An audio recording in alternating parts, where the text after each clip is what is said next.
बिस्मिल्लाहिर्रहमानिर्रहीम। नबी करीम सल्लल्लाहु अलैहि वालैहि वसल्लम को जब कोई तकलीफ़ व बेचैनी पेश आती तो आप सल्लल्लाहु अलैहि वसल्लम ये दुआ पढ़ा करते थे। ला इलाहा इल्लल्लाहुल अज़ीमुल हलीम, ला इलाहा इल्लल्लाहु रब्बुल अर्शिल अज़ीम, ला इलाहा इल्लल्लाहु रब्बुस समावाति वल अर्ज़ि व रब्बुल अर्शिल करीम।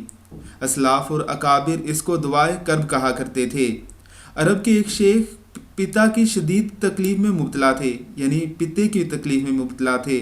मालजीन ने बताया कि आपका पिता ख़त्म हो चुका है, आप चंद दिन के मेहमान हैं।